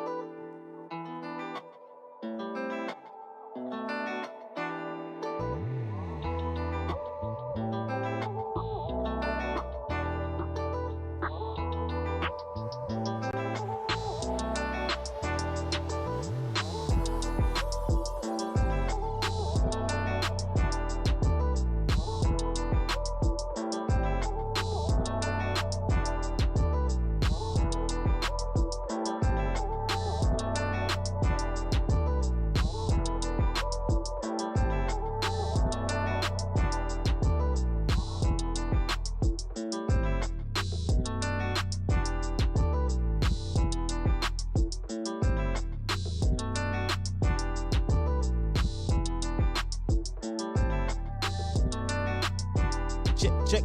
You ready to come back? We about to come back. Had to put on that DJ voice. Hit him one time, we about to come back. How they used to do it in the 80s, Big Game? Huh? How they used to do it in the 80s? My name is Slick and I came to hit you. My name is Cold Clutch Rapper and I came to say you jumping on my ride and I hit you in the day. And then you had to do the pop. I was watching Breaking 2 on here, and the girl, my girls were sitting here. You feel me? And then I was like, yeah, y'all talking all that stomp on the yard. This is where it started, you little whippersnappers. Time out, yo. Time out. Did this old head just say stomp on the yard? Oh, see it? Hey, you see it? You stomp on the yard. Stomp the yard, Playboy. Stomp the yard. I don't know it, dog. I remember it just said stomp. Stomp. Oh, man. What's up, Cowboys Nation? The late night hype is back. How did y'all like the interviews, man? Luther Kirk was, like, we was just talking about him off air, man. Solid dude, man. He was fun off there as well. Learned that he played baseball. I had no clue. You know, and I'm telling you, man, I was, like I said, talk to his agent, talking to him, the seeing the nature of the position. It just feels like he might have a little something to him. Yeah, I mean, he got a little fight to him, man. And I mean, I think the thing I like, sucker DJ should have called me Cy. Yeah, I know. Voch know about that old school. I'm the king of rock. Yep. Low key, Voch is an old school. That's why I call him old young school. OG. That's why everybody think Voch like 40 something. The way he presents himself. That's why I but call then him you be young like, damn, OG, he man. young.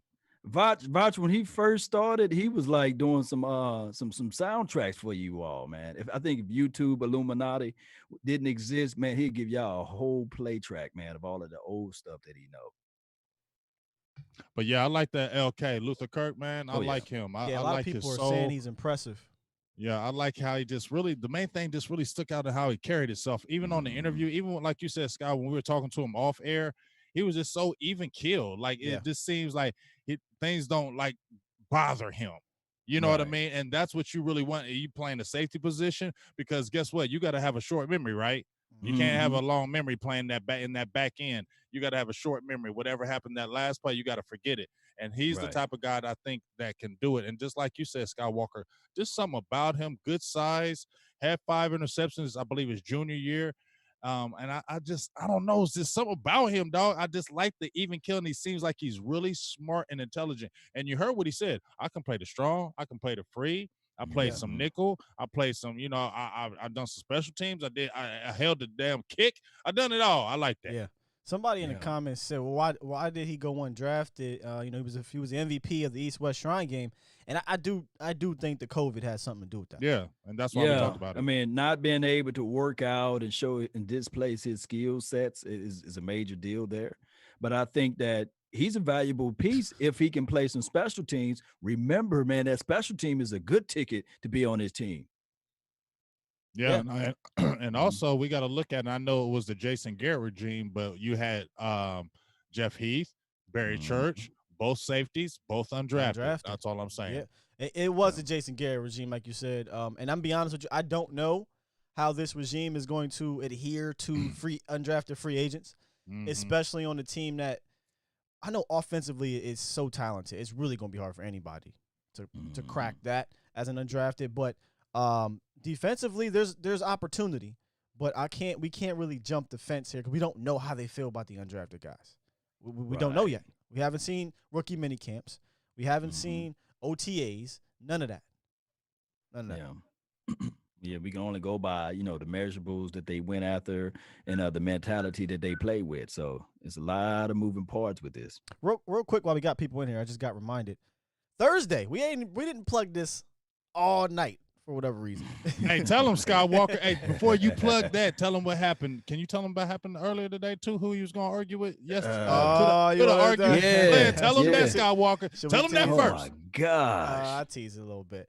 But it's still a possibility. Though. It's still on the table. We've been talking to him, through our our third party here, but it's very possible. Guys, I know y'all gonna like this if you've been following my page on Twitter or here. Mr. Dan Orlovsky himself will be joining the show Sometime, I'm not sure if next week, but we're still working on the time frames, the timeline here. But y'all know how I feels about the guy. Y'all know how I feels about his Cowboys opinions, and I already told y'all. I'm gonna tell him straight up if he come on the show. Listen, I don't agree with what you say about the Cowboys, but I'm gonna keep it civil and professional. But if you say something, I'm gonna have to push back on. That's what we do on here. Keep it real. This ain't manufactured. This ain't ESPN. We're not doing we're not going to put a script up and try to, develop hype, even though it's the late night hype. It's natural hype. Okay? So the little producer in your ear will not save you. We're going to go straight toe to toe. Yeah. Elbow to elbow. So we'll see. We'll see if Dan Orlovsky is gonna join the show or not. We welcome him. Come on down. Come on, don't be scared, because we're going to attack you like some animals. You know what I'm saying? Like, they ain't ate no food in forever. Yesterday, have y'all seen that video on Facebook? Hold on, just like my man lady said. I ain't scared of you, she was cooking a crocodile and them damn dingo dogs. She had like 5 dogs with her. Oh, yeah. She kind of dipped the crocodile in that bowl of water. Boy, them dogs were sitting there like, woo, I'm about to tear this gator up. That's what we're going to do to you, Dan. When you come on here, we're going to eat you like that gator, man. Shout out to Peter, though. If y'all want to ever make a donation to help grow the nation, Peter. Yeah, sorry, we you know how it is, guys. When we get the guest on, we can't really get in the chat too much. So any donations to every page, appreciate you. Thank you so much. Yeah, you know how we love it. We love y'all. The guru said, "Wow, salute the late night hype crew and these incoming guests." Yes, man, thank you, appreciate it. And speaking of that, Daryl Worley, new Dallas Cowboys cornerback, who I believe is a sneaky starter candidate. Right. Sneaky starter candidate, y'all. We've been talking about it. We're going to bring him on the show this Thursday. What we say, 7 p.m. Eastern, 6 p.m. Central? Was it 7 or? I believe. What time frame we went with? I think it's 7 p.m. Eastern, 6 p.m. Central. 7, for Thursday. 6 Central or Texas time. Texas time. Your Texas people. Y'all time. So Daryl Worley will be on the show. We're gonna kick it with him. Ask him. If you watch all of our interviews, especially with the DBs, we ask a lot of X and O questions, a lot of scheme questions, because we want to get as much insight we can get and give you guys as much insight as we can get. So we'll ask him about Al Harris, about Mike Nolan, the scheme change, his time in the league with the Panthers and the Raiders. Right. I think he went up against Amari Cooper in Oakland. So we can ask him about how Coop was over there and a whole bunch of stuff. And, just kick it with him. And we're going to ask him which team he would like to face the most, Say Philly. Yeah. Say them. Say you hate Philly, and if you say you hate Philly, you're going to get a lot of great views on the show. Lance says he loves the scheme questions. Yeah, Lance, we try to ask questions that maybe they're not going to go on the other networks and ask them, all the other questions. They may cool, not give them a real answer. At the end of the day, we kind of want to know some real football stuff, because we don't have much of real football right now. So as much insight we can get with the Cowboys, be it player or media person, we're going to try to get on here during this time period. All right. Yes, hey, I know one thing. We've been going with the defensive thing with even all our interviews. We done had Woody, we had Kirk, George T gonna be on next week. You know what I'm saying? You got Worley. We've been going hard with the DBs this year. Defense. We need to find us on here. Which offense guy we can go out there? Well, I'm saying Anthony gonna be on there, dog. He gonna have the quarterback Anthony. Perspective. Okay. Remember? Yeah, from that. He played with Quincy and them. John Durden. Salute to you, John. John is shooting high. John earlier said, Skywalker, you got to get Troy Aikman on. Then I just said, Skywalker, you got to get Jimmy Johnson. Listen, hey, John, if we got to start with Dave Campo first.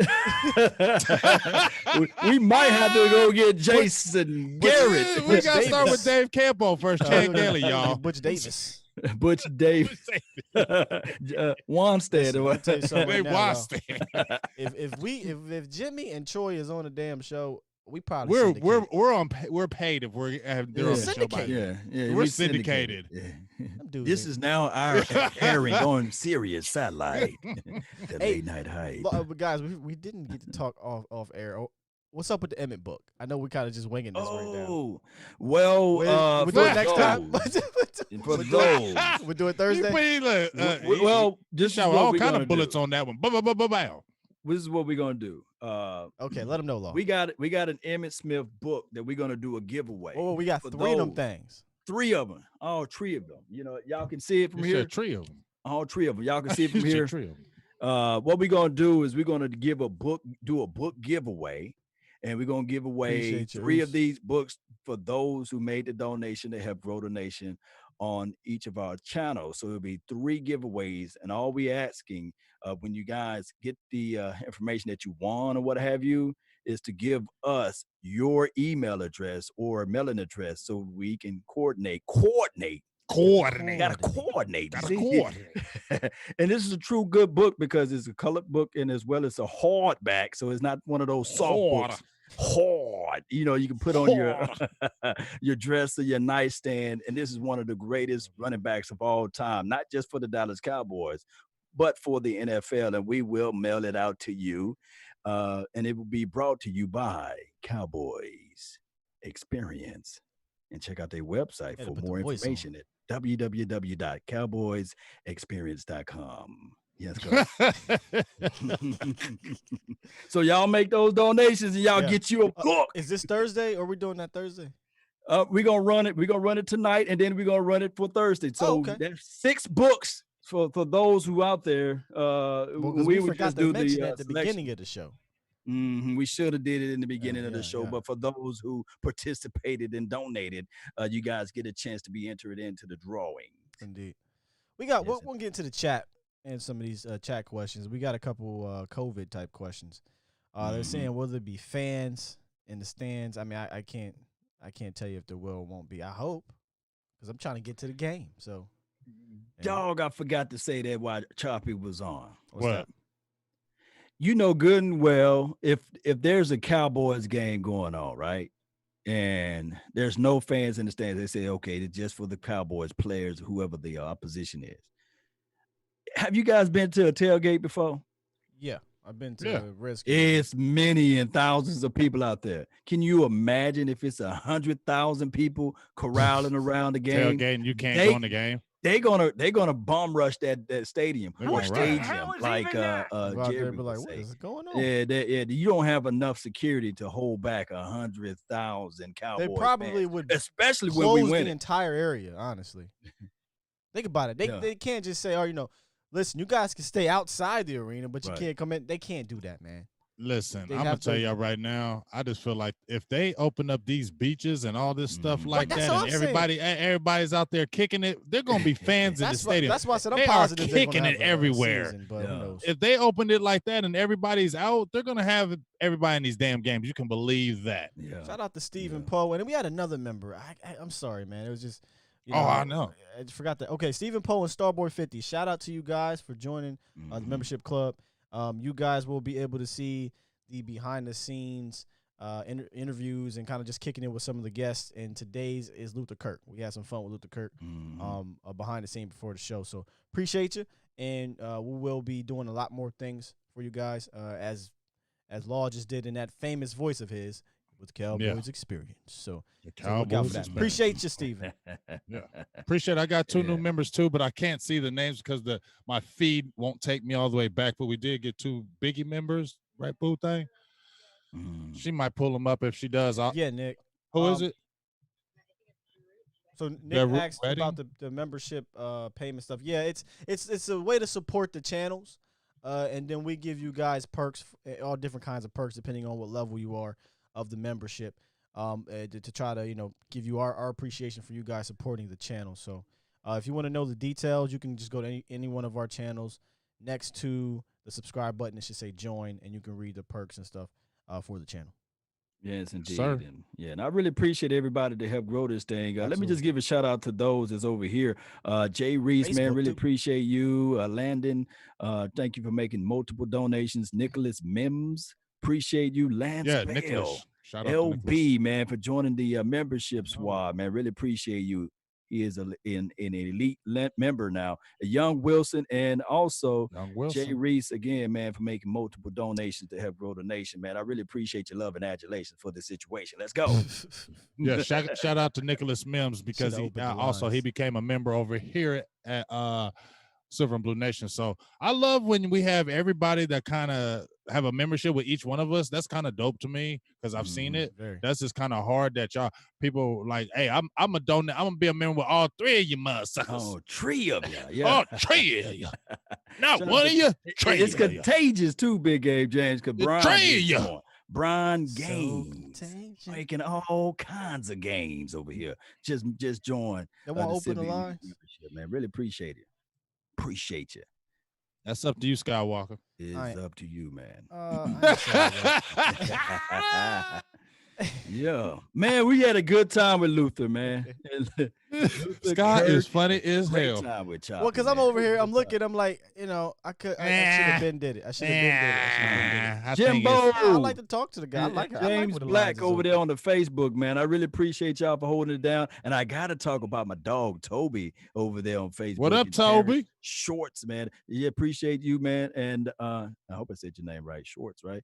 Shorts. Is that Terrence Shorts? Shorts, yeah. Jessica, I really appreciate you. Jimbo, not Fisher, but what's up, Jimbo? And who else we have? Martin. We got another one. Yeah. Shout out to you, Cowboys Fan 91. Welcome to the membership club, brother. Appreciate you. And yes, Cowboys Fan 91. The team is prime with $2 donation. It's a great show, gentlemen. Thank you, man. Well, like I said, we're just trying to bring you guys cool content. If y'all like that, if y'all like the RJ Choppy, Luther Kirk, man, drop those fire emojis, please. Drop them fire emojis. If y'all like what we brought today, Kirk and Choppy, drop them emojis, man. And guess what? We ain't done. No. We still got Worley this week, and then we got George Teague, which y'all gonna like because everybody and their mama gonna ask him about that damn TO thing. Yeah, absolutely. Yeah. I can't wait to hear what he got to say about that TO situation. He said TO. He told me that TO don't talk to him. He still won't talk to him since then. He said he tried to reach out. Grudges, man. Yeah, he said he tried to reach out. He said T.O. won't talk to him. Hey, you're going to answer this question here, James. My man John says, Skywalker, why your name like Star Wars? Tell him how I got the name. It wasn't me. Man, hey, let me tell you, this is his name like Star Wars because I met Will Steele. That's his real name. But I was like, man, you know what? When you got one of them elite people, the young Jedi, you seen damn Star Wars, you seen damn Luke Skywalker. Who the hell is Luke, right? Luke. You know who the hell Luke? I'm going to say I'm Han Solo because I'm his old Han Solo brought him on board and said, hey, this motherfucker Luke Skywalker be. That's what I just happened to look at him and said, man, you like a young Skywalker, dog. I mean, I watched all them Star Wars back in the day when I was a kid. And I remember Luke, he was the Force. He was the chosen one. And when I met Skywalker, I felt like, this young buck is the chosen one. He's like a young Skywalker. He's like a young Jedi Knight. So guess what? Like I said, I'm gonna be like Obi-Wan and Law's like Yoda. You ain't ugly like him, dog, but you got that wisdom like him. Oh, that's new. I ain't heard that. Hey, you got that wisdom like him. You see Skywalker just sitting under him like, tell me. He said, okay. I say, dare I? That's wrong. You must do this. Stupid, man. Shout out to you, Brian, for the donation. He said, y'all should try to get Dak's uncle on. I guess Mark Holmes is cool with them. He had a stream before. Y'all should check with Mark. I think I've seen Mark talk about he's good with Dak's uncle. I mean, that's cool. But tell Dak's uncle, you bring Dak. Then we right. Yeah, you bring Dak. I want to know about Dak. Hey, shout out to We Them Boys Facebook becoming a Biggie level member. We Them Boys Facebook. There you go. We Them Boys. I like that. It's a great supporting group on Facebook. Man, them nice. Fire emojis is dropping. Appreciate y'all. Ain't they going? They got bombs on them too, Skywalker. Yeah, I'm trying to find some questions.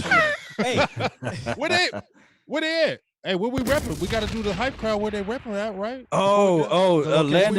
Landon said, is there a possibility of us getting primetime Deion Sanders on the show? Y'all say this. Y'all going high, y'all. We got to start low, man. Y'all going too high. It's a possibility for Deion and the dog Michael Mike. Irvin. Yeah, we did. But it is a possibility. I was talking to somebody that said that they might squeeze, but Deion does the things for the kids. So it's going to be probably a 10 to 15 minute show or him on for that amount of time.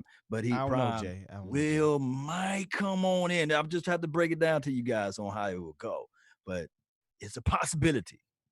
Listen, I'm not about to get none of y'all hopes up about no damn prime. I'm just telling you right now who we got.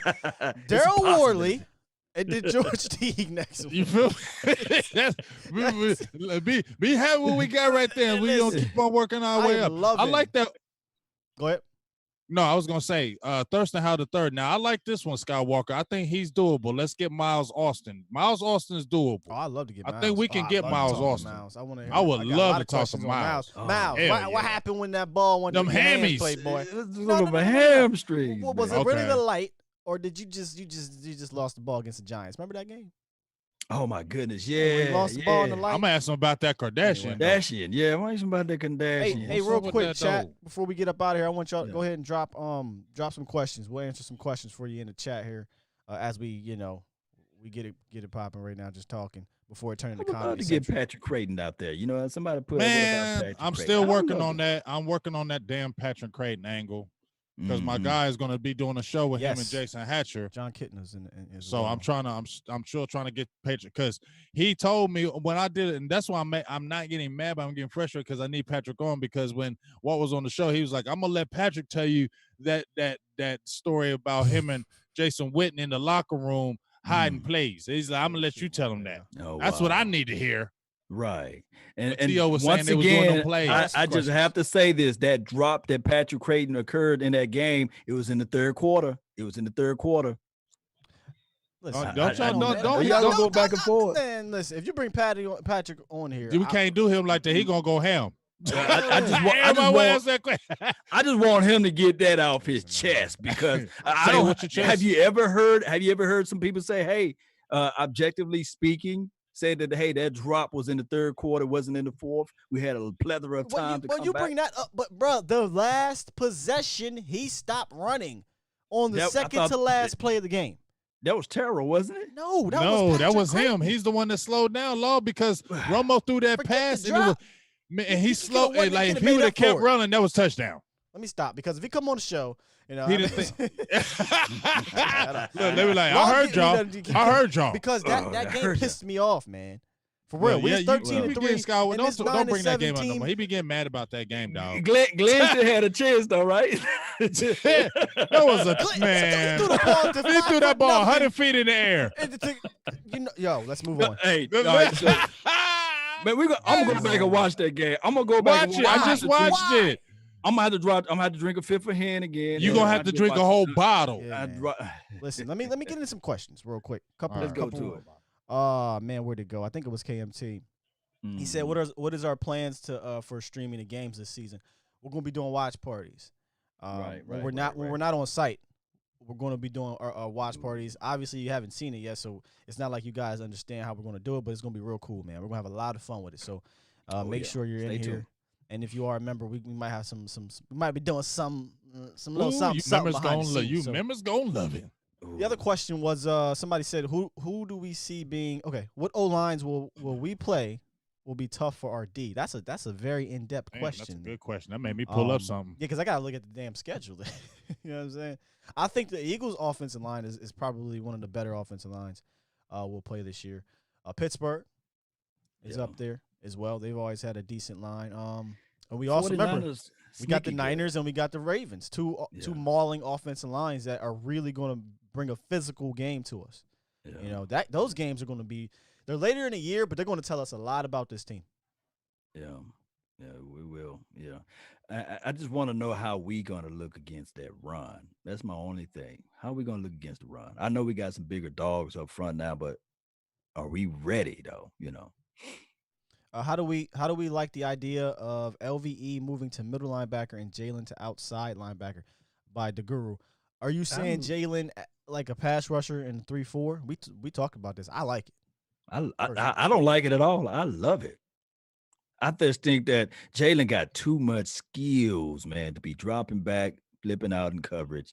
He's fast sideline to sideline, but I just want him. He's got so him as a straight line blitzer, and let's go. Yeah. Go look at that kid college tape, man. He got some pass rush moves. Yeah. Believe it or not. But here's the thing. That knee is never going to be 100% like it was before. He's never going to be that player again. You can see him when he's in coverage. It's not the same. So Why would you go against that? Put him to his strength. His strength is attacking that quarterback. His strengths are blitzing, and he can. And if we can get those guys to keep him clean, I think he can be a more effective. Just look at it. What last year? I think he's averaging like 130 some tackles his last 2 years. He still got the speed, Toby on Facebook says, "Who's the odd guys out at defensive end? Armstrong, Jelks, Jackson. Just a couple guys naming."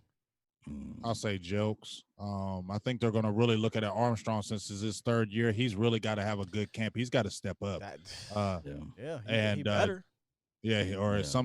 Armstrong, this is a critical year for Armstrong. I think Joe Jackson's the guy that me and you've been talking about, Skywalker. Remember, you said you like him on that left side backing up a D-Law, and I feel you on Joe Jackson. Yes. I like him. I like him there too. I think Jelks will still be developmental, and I think they'll stash him back on that practice squad. He can. Right. Go ahead, Lo. Who all are our bendy guys? Who all got that bend, right? Randy, Alden. I mean, Alden can do it, but that ain't his game. And Jelks got a little bend, so Jelks got some bend, but I don't know. We'll figure I got to it out. see it in the pros. Yeah, right. I feel you. Right. Yeah.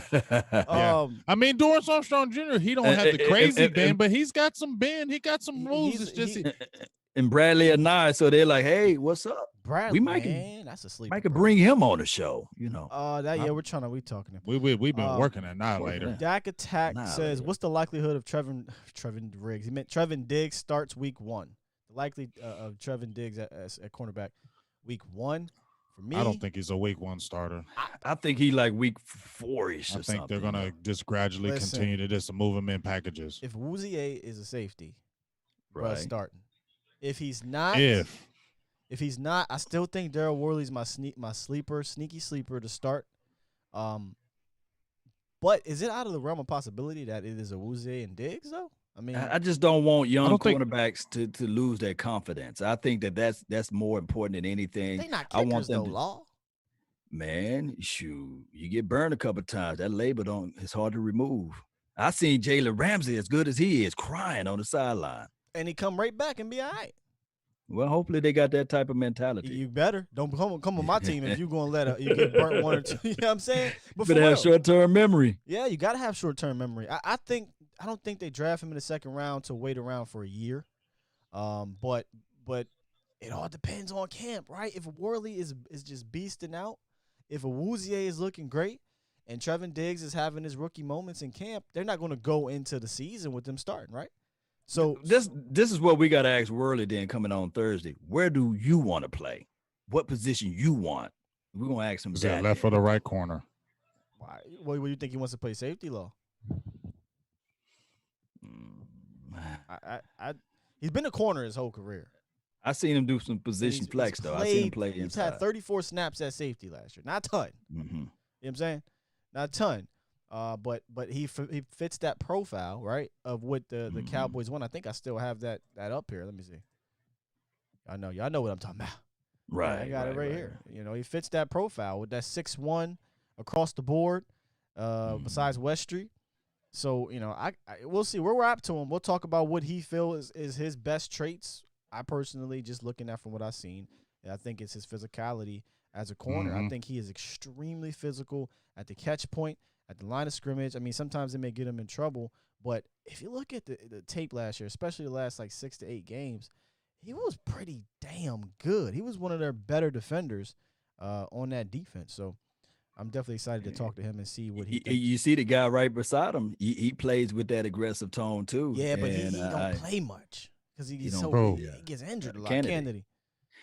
We had Maurice Kennedy family members. We forgot your name, but if you still in this chat, hit us up. See if we can get him on the show. I've been hitting. I hit up his pops. Yeah, hit up him. We don't want to keep him long just for a cup of coffee. Yeah. Another question. Jalen says, "What do we think of Tristan Hill? What do we think Tristan Hill will be this year?" Oh, my damn mic is acting up. I think he's gonna be. I think Neville Gallimore is gonna beat him out. I just do. You feel it? I think he's better than him coming out. I think he's better than Tristan Hill coming out. He seems like he wants it more. We don't hear about Neville falling asleep. We don't hear about bad attitudes. We don't hear about none of that. And Tristan is not this regime's guy, Neville Gallimore, is? Yeah, we'll see, man. My biggest hope would be that he got his mind, his heart, and his soul into it, and he comes out ready. Yeah. Well, in a perfect world, you will want both. You don't want Tristan Hill to fail. You feel me? You want them to both be building blocks for your team in the future. But if you're looking, you know what I'm saying, and let those two guys ride. But if you had a choice between the two, you would be looking at Gallimore because he's coming in hungry. He's coming in ready to work. And that's the thing that Tristan Hill was not doing. So it's really, I don't think we question Tristan Hill's talent. It's just always been the attitude. And if you got a guy right behind you saying, I want that job, bro, you better not play around, because just like we all said, this new regime has no loyalty to you. So if a quick slip up from you, you can be out the door. Real quick, Jamion said, do we think they'll bring in Clay Matthews in or another safety? I'll say no on both. Nah. With Randy, what's the cat's name? With Alden Smith being reinstated, no suspension, it made no point. There's really no point now, bringing in Clay Matthews. And Randy could be next.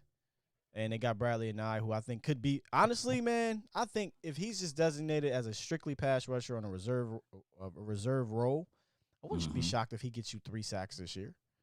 Dorrance Armstrong he could have had 4 or 5 sacks this year. Should have. Oh, we got a bunch of them. They coming in, man. They coming in. They coming, boy. I love it. Yeah, I'm trying to run them out as best we can. Somebody else said, do we think we get Jamal at the deadline? I'm tabling the Jamal talks. I want him, and that's that for me. My thing is, too, with Jamal, I forgot that they offered him a first round. Well, they offered the Jets a first round last year, and they're just like, nah, we want more. So maybe the Jets cave around week 3, week 4, I think the only way the Jets cave, might be. I think the only way the Jets cave is. Can you hear me? We can hear you. Yeah, we can hear you. Yeah, you probably can't hear you. Guru wants to know how he graded out. Graded out on what scale? For how Worley graded out. If we're talking PFF, his PFF grade was pretty damn good towards the end of the year. I don't know about the total. I don't look at PFF grades, but I saw a statistic that talked about like the last 5 or 6 games he was locking dudes up. But I don't know what his total. Somebody else would have to pull that PFF grade up. God tier Jimbo said, how do you feel about Kennedy at safety? I don't think he's one of the guys they're talking about at safety when they talk about corner moving. Maurice Kennedy. Okay, I think it's but he can't play he can't play inside though. Probably just Robinson was the guy they were talking about. Yeah, I've seen him play inside, slot, what have you. But I don't think that's where his house would be at. Well, he said safety. Safety. Yeah, I don't know. Can you see get some tick at safety? Nah, I don't see him getting no work at safety. Savion Smith might, and they all probably like, who? That's the guy that he picked up. Savion. All right, we're wrapping up some of these questions here. Is this the deepest quality of depth on this team that you can remember? I swear to God, I feel like this question is asked every year. This is nothing. I'm not coming at you, the Guru, but we hear this a lot. Definitely under Jason Garrett. Man, did we get a lot of depth? I don't know. I feel like we got a lot of quantity defensively. I don't know that we have a lot of quality yet. It's to be decided. Offensively, stupid deep. I think we're stupid deep. At receiver, at running back. I think I know you had a show and you don't feel good about this offensive line, but I like the offensive line depth. I just like our offensive depth more than I like the defensive depth. So I don't know if it's the deepest ever, because I don't know about the defense. I just don't yet.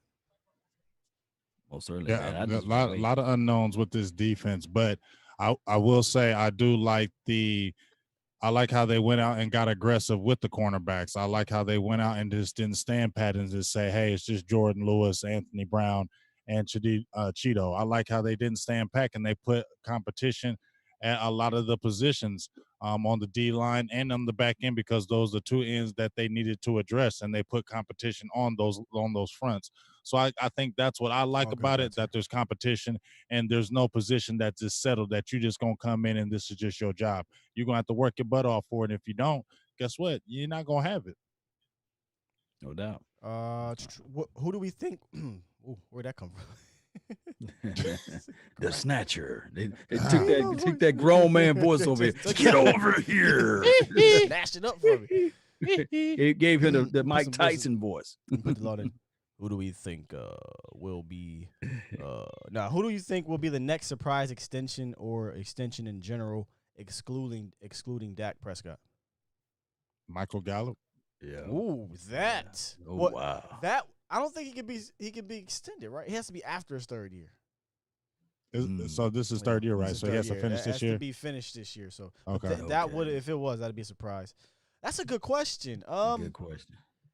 Whew, that's a good question. If Gallup is balling out like his first, do you think he'll get an extension? He can't do it though till after the year. Right. So let's say he gets like a 70 catch season, another 1,100 yards. What do you think? Well, at that point, is it a surprise? The question is, who do we think will be the next surprise? Okay. It could be like it could be one of those guys. Or Jordan. It could be Lewis. one of the guys they picked up. Like, he just doing something crazy that we never seen before, right? But do you think he signs an extension or is he betting on himself? 27 years old. So if they have a good season, he can get a bigger contract than what Dallas is going to give him. But that's remember one of the reasons why they come up to him, be like, "Hey, man, but he gonna come up to him with a cheap." That's what I'm saying. Remember, Dallas, when they trying to extend you, they ain't trying to extend you and pay. They're gonna lowball you first. Bread. They trying to, They're gonna give you the lowest number first. Exactly. You're gonna make less probably in Dallas if you have a great year. Say about week 7, week 8, you're balling, and Dallas, hey, we'd love to extend you for 3-4 years. I guarantee you, it's because they know that market's gonna be higher than what they're offering you. Is what I'm trying to say. Well, just to raise the information on that, or the knowledge base on that, how much of a savings did we get for extending Jalen? He didn't get extended during the year. He got extended I thought he got extended like during the season or something. Like Jalen Smith. He got extended in the off season. I thought I thought it was during the season though. You right? No, it was at the end of the off season, or before the season started. And that was a surprise, right? But again, just you talked about it on the show. Wasn't Jalen a surprise and LVE or not LVE? We didn't see that money coming. No, we didn't. We didn't. But I didn't see no La'el Collins. That's for damn sure. I thought he was gone. He stepped it up big time at right time. Yeah, he did. Because I was crying like, look, put him back inside. Yeah. Look, I was showing all types of right. He's our right tackle now. Yeah, he's there to stay. He's there to stay. I get about a couple more here for us before we get up out of here. Yeah, I'm sleepy. Do y'all have any concerns with See, I'm so used to going on my show, dog. I'm so used to going for like 2.5 hours. I see you, Skywalker. You go. I go. I thought I went. You go. I be forgetting, because I open up the lines, we just be getting to talk. I'm like, damn, you be going nutty. 2 hours. You 2 hours and 72 minutes. Goddamn, he did an all-day show the other marathon. I would do it again probably this Friday. I don't know how the hell you did that, y'all. Y'all tripping, man. Listen, I woke up in the middle of the night to check my phone. It said Law Nation Live. I said, this must be an error, fam. I get on. He said 4 hours and 10 minutes in, and they like, I'm like, it's 3 o'clock in the morning, bro. They was going. I was sitting there like, man, I don't believe it. I don't believe it. And then I was sitting like, who gonna hang with me? I woke up about 9 o'clock, did another video, and I said like, yeah, the nation. They like said, we don't go sleep around here. Drink your coffee and let's go. Facts. I said the super chats. Yeah, stay woke. Shout out to my dog Jay Form. He was sitting there like, man, Skywalker's the only Jimbo, one I got you, Jimbo. to the questionings. Yeah, tell him what we got going on with the setup. That's the reason why. What's that?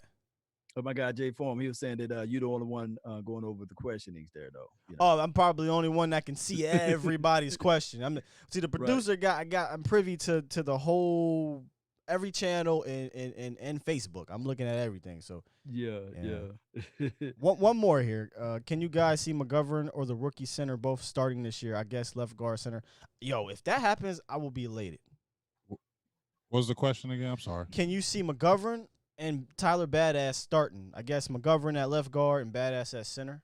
I don't see it, but I would love it. No, yeah, we would all be doing backflips if that was happening. Here's why.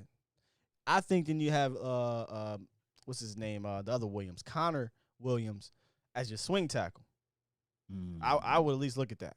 And then you got Looney as your interior swing. Would be a guard, be a left guard, right guard or center.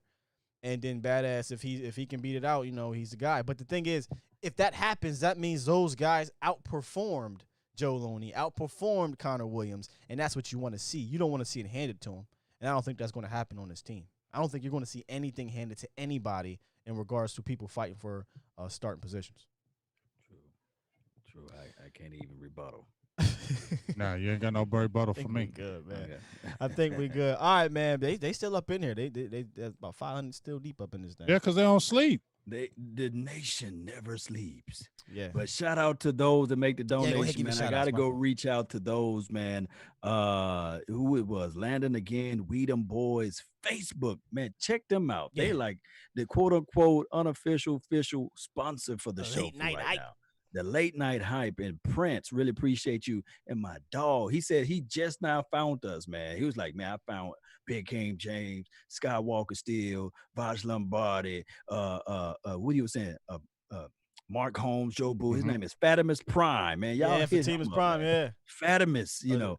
And That's that down south, Fatimus. Fatimus. I'm pretty sure it's That's my dog, Fatimus Maybe I'm Prime. Yes. And Fatimus Prime, that's my dog. And I can't say this person, but Giles or Gals, thank you for making the donation. Hey, Voss, I heard you earlier. Heard you earlier talking about. He said Looney hurt his heart when he got slammed by Sue. He can't get over that. So he don't really want to see bad. Big Jumbo Joe Looney. I don't want to see Looney start only because I just want to see badass or we want to see the young guys work. Yeah, like when. But you know what Looney can do though? I like Looney, but I don't want to. He can pull. Put him at fullback when he get inside. But people need to understand he was better at guard. We like Looney on the move, but like Vach was saying, Looney when he got a bang, he can get pushed back. There's two games I want you guys to take a real good look at. Philly too. Oh, your boy was working him. What's your boy? Fletcher? What's his name? Oh my God! No, he was no. Fletcher was tearing up Xavier Suafilo. Oh yeah, okay, yeah. He was throwing somebody. I can't remember. He was throwing the hell out of him. No. He threw your boy out of the club. Didn't he throw Looney though? Or he threw Martin? Did I say that wrong? wrong? One of them. I thought it was Williams. I thought it was the little young kid. I don't see. Look, he threw one of them jokers like 5 yards. Folded him up like a wallet. You know, it was bad. But look at that Saints game when we beat them. You know, that's when Looney he pulled and he found some trash. He was just gonna knock over something. And that Detroit Lions game. Oh, the Redskins game, fam. He knocked somebody on their ass when he pulled. Let's just put him at fullback at times. You know, you don't start him if you don't want him at starter. You know, just tell him go hit something. I mean, I just want to see some competition. Jumbo. I want to see one of the young guys win it. Right? You don't want your third round pick, guard or center, whatever the hell, to ride the bench for 2-3 years. True. You're not picking them to ride the bench for 2 or 3 years in the third or second round. Now Tyler Badass, you could wait a little bit. He was a 4th round pick. You traded up for him, so that means you want to see something sooner than later. But man, I would love that. You know, having you know that center, Tyler Badass, that center, and then McGovern at left guard. That means them young bucks are stepping up. And I personally believe that McGovern taking somebody's spot or he making somebody better. I think McGovern's gonna be good for us. I think he might be not our next great, but I think McGovern's gonna be really good. Hey, you talked about Looney at fullback. Y'all forgetting, like my man Stevie Mack said, Don Terry Poe, man. Didn't y'all see the players? I forgot about Poe. Don Terry Poe got some fridge in him. Refrigerator Perry. We'll see how the creativity. You ain't know I knew about that, OG. You ain't know about that, huh? Yeah, I think it won't be stale. You know I knew about the fridge. I didn't think you knew. That's why I was just sitting here being quiet. I know you like. Are y'all too high on? Are y'all too high on the Rodgers kid, the undrafted rookie? Wide receiver. Is that the Rhode Island? No, that's Parker. Bro, you got not me Parker. I think his last name Rogers. Y'all help me I out. told you who I like. I told you who I like. John Vay. John Vay. You know I like John Vay. They just wrote an article about him 2 days ago. They was listening. I'm gonna check him out. They was listening. Don't forget about John Vay Johnson. They said so. Okay. Jimbo, I don't know why Jimbo having trouble over there on Facebook, man. Kedrick Rogers, said he can't. But Ben DiNucci's making the roster. Go. Yes. We're on the He's gonna make this thing. They're gonna roll with 3 quarterbacks. But the crazy thing is, when I was doing he ain't gonna practice squad. When I was doing the state of the unit quarterback, my state of unit address, we talked about Ben DiNucci and somebody, one of the commenters said, McCarthy hasn't kept 3 quarterbacks in a long time, and I'm like, oh, that's new news. I didn't really see when I was doing research. So it ain't as foregone conclusion. but I think he just got something to him. You know what I mean? He got a little something to him. Yeah. You forgot about 55. It's 55 opposed to 53. Right, but I think one of them, if I'm not mistaken, has to be a lineman or something like that. What? Like, yeah. I'm going to read this old crazy rule. Somebody got to read these rules to me, man. But I think one of them has to be a lineman. Could be wrong. Kendrick Rogers, Texas A&M. Oh, yeah. He was like one of the more hyped up free agents we picked up. All right, man. I think we good. Right? Yeah, I'm looking in the comments, all the questions. We pretty much got to them. Make sure, Thursday night, 7 p.m. Eastern, 6 p.m. Central. We're trying to get closer to the prime time. Daryl Worley, cornerback from the Cowboys, newly signed cornerback, former Panther, former Raider. Going to have him on talking to Cowboys defense, scheme, how he's handling the COVID. And, of course, he said he's ready. If y'all ain't seen his IG post or his Twitter post, he said, I'm ready. I'm just chilling, waiting. He's eager. Yeah. And we got a beard challenge, man. People been hitting me up and saying that, hey, his beard is better. So you guys, you already know we're going to have to do that beard challenge this Thursday. Let me know who beard is better now. You know what I mean? I seen the flicks, man. He's flexing over there now. I'm just saying you got some comp. And remember, I cut my beard off, because we ain't go to playoffs. We didn't go to the playoffs, so I got the baby beard, but it's growing though. We got Sedadrian out of that, so I'll take it. Sedadrian, yeah. I'll take it, man. Hey, appreciate y'all in the comments saying great show. Thank you very much, man. Hopefully, next Tuesday? I believe it's George Teague, and then we'll see about Dan. We'll see. Yeah, let's see. Mm-hmm. I don't really know, but we'll see. With that said, we'll holla at y'all Thursday, 7 p.m. Eastern, 6 p.m. Central. Daryl Worley in the building, the Late Night Hype Squad. Make sure y'all keep rocking with us. Subscribe, like, comment, and what do they got to do if they can't do any of that, Law? Share. And remember, you share this content and you subscribe to nothing but the best. Yes, sir. 3 of us. Let's go. Appreciate y'all. Love you. Peace. Peace. I said to all 3 of us. Yes.